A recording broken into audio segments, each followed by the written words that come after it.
Now in the next part, we will discuss few of the difficult words that were used in the chapter, and we will use it in a sentence to understand it better. The word used was emancipation. It means liberation और upliftment. मतलब जैसे अगर आप किसी को help कर रहे हैं कि वो अपने, अगर वो फंसा हुआ है, या जैसे कोई लेडी है जो एक बैड मैरिज में फंसी हुई है और आपने उनको हेल्प किया कि वो वहाँ से निकल सके उस ट्रबल से, तो you are helping her gain emancipation. Similarly, Raja Ram Mohan Roy historically worked for the emancipation of women. Next word is tyranny, which means cruelty. जैसा कि इस चैप्टर में दिखाया गया था, जिसके against Aung San Suu Kyi was fighting. So the political tyranny at Myanmar started Aung San Suu Kyi's struggle. Next word is unanimous, agreeing in opinion. जब कोई वोट होता है या कोई ऐसा डिसीजन मेकिंग होना होता है, तो अगर सब कोई एक ही साइड में हो, if everybody is for the motion और against the motion, then that means a unanimous decision. So जैसे कि आपके क्लास में अगर किसी को मॉनिटर चूज़ करना है and all of you vote for a particular person, then that makes it a unanimous decision. He was chosen as the class monitor by a unanimous vote. Next word is indifference, which means a lack of interest.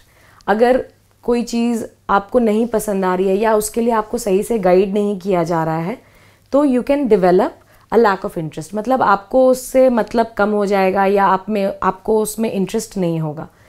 तो जैसे कि if this chapter is being taught to you and is not taught in an interesting manner, then there might be a chance that you become indifferent towards this particular chapter. So that's how I have used it in a sentence. If not taught properly, students become indifferent to the subject. Next word is cynicism, which means doubt or mistrust.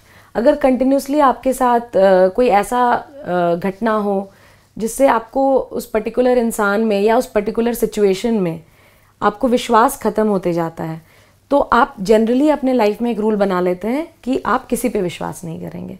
So that develops a sense of mistrust in you, and that is what cynicism is. So we have used it in a sentence. Political cynicism has led to the common man's struggle against the government. कई बार common man इतना ज़्यादा politicians में इतना उसको mistrust हो जाता है कि he starts fighting against the government. Encapsulate, to summarize. जैसे एक capsule होता है, उसके अंदर सब चीज़ समा जाना. That is what the root of the word is. जैसे किसी भी बड़े एक चैप्टर को या किसी भी बड़े एक कहानी को अगर आप छोटे वे में प्रेजेंट करें, या कोई भी एक बहुत बड़ा आइडियल हो, जैसे कोई एक बहुत बड़ा विचार है, तो उसको अगर कोई एक पर्सन उसको रिप्रेजेंट करता है तो वो उसको इनकैप्सुलेट करता है. तो उसी को हमने सेंटेंस में यूज़ किया है. The ideals of non violence was beautifully encapsulated in her book. जैसे किसी ने एक बुक लिखी है नॉन वायलेंस के ऊपर, उन्होंने इतने अच्छे से उसको एक्सप्लेन किया है कि जो बहुत बड़ा एक वर्ड है नॉन वायलेंस, वो कम्प्लीटली एक बुक में इनकैप्सुलेट हो गया है. नेक्स्ट वर्ड इज़ इनकैर्सरेट, जो हमने ऑलरेडी डिस्कस किया था पहले, विच मीन्स इम्प्रिजन. अगर कोई ऐसा पॉलिटिकल टिरनी के अगेंस्ट कोई पर्सन फाइट कर रहा है और उसको जेल में डाल दिया गया, तो दैट मीन्स इनकैर्सरेशन.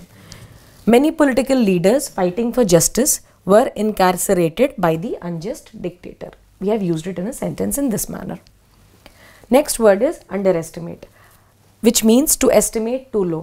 अगर मैं ये सोचूं कि आप दुबले पतले हो तो आप इस रेस में हार जाओगे, या अगर मैं ये सोचूं कि कोई बहुत मोटा है तो वो डांस नहीं कर पाएगा, so that means I am just judging that person by their look or their behavior, and we are underestimating that person. मतलब हम उसे कम आंक रहे हैं. That is the meaning of the word, and we have used it in a sentence in this manner. He underestimated her strength when he asked her to lift the heavy box.